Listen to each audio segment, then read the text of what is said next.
ವಿಜಯ್ ತಮಿಳುನಾಡಿನ ವಿಧಾನಸಭೆಯಲ್ಲಿ ಬಹುಮತ ಸಾಬೀತು.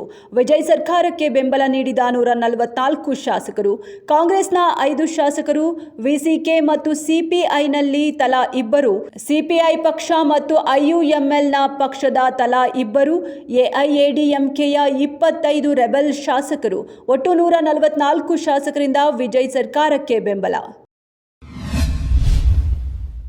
ದಕ್ಷಿಣ ಕನ್ನಡ ಜಿಲ್ಲೆಯಲ್ಲಿ ಮೃತಪಟ್ಟ ಫಲಾನುಭವಿಗಳ ಖಾತೆಗಳಿಗೂ 22 ಕೋಟಿ ರೂಪಾಯಿ ಗೃಹಲಕ್ಷ್ಮಿ ಯೋಜನೆಯಡಿ ಜಮೆಯಾಗಿರುವುದು ಬೆಳಕಿಗೆ ಬಂದಿದೆ. ಹಣ ವಾಪಸ್ ಪಡೆಯಲು ಮತ್ತು ಭವಿಷ್ಯದಲ್ಲಿ ಇಂತಹ ಅಕ್ರಮ ತಡೆಯಲು ಅಧಿಕಾರಿಗಳಿಗೆ ಸೂಚಿಸಿದೆ.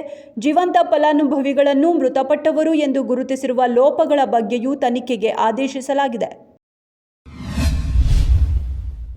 ಕರ್ನಾಟಕ ಸಿಎಂಒನಿಂದ ಮಾಹಿತಿ ಪಡೆದ ವಿಜಯ್ ಸರ್ಕಾರ ಸಿದ್ದರಾಮಯ್ಯರ ಸಿಎಂಒ ಮಾದರಿ ಅನುಸರಿಸಲು ನಿರ್ಧಾರ.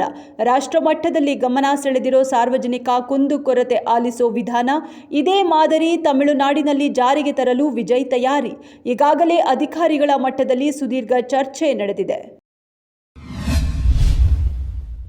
ಮುಲಾಯಂ ಸಿಂಗ್ ಯಾದವ್ ಕಿರಿಯ ಪುತ್ರ ಪ್ರತೀಕ್ ಯಾದವ್ ನಿಧನ ರಾಜಕೀಯ ವಲಯದಲ್ಲಿ ಭಾರೀ ಚರ್ಚೆಯಾಗ್ತಿದೆ.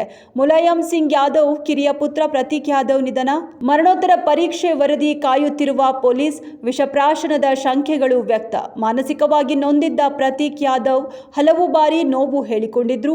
ಸೋಷಿಯಲ್ ಮೀಡಿಯಾದಲ್ಲಿ ಪೋಸ್ಟ್ ಮಾಡಿ ಪತ್ನಿಯಿಂದ ವಿಚ್ಛೇದನ ಬಯಸಿರುವುದಾಗಿ ಹೇಳಿಕೊಂಡಿದ್ರು. ಲಿಂಗಾಯತ ಸಂಪ್ರದಾಯದಂತೆ ದಿಲೀಪ್ ಅಂತ್ಯಕ್ರಿಯೆ. ದಿಲೀಪ್ ರಾಜ್ ಖರೀದಿಸಿದ್ದ ತೋಟದಲ್ಲಿ ಸಂಜೆ 4 ಗಂಟೆಗೆ ಅಂತ್ಯಕ್ರಿಯೆಗೆ ಸಿದ್ಧತೆ. 10 ವರ್ಷದ ಹಿಂದೆ ಗುನ್ನಾರು ಗ್ರಾಮದಲ್ಲಿ 1 ಎಕರೆ ಜಮೀನು ಖರೀದಿಸಿದ್ದ ದಿಲೀಪ್ ರಾಜ್. ರಾಮನಗರ ತಾಲೂಕಿನ ಗುನ್ನೂರು ಬಳಿಯ ಫಾರ್ಮ್ ಹೌಸ್ನಲ್ಲಿ ದಿಲೀಪ್ ಅಂತ್ಯಕ್ರಿಯೆ.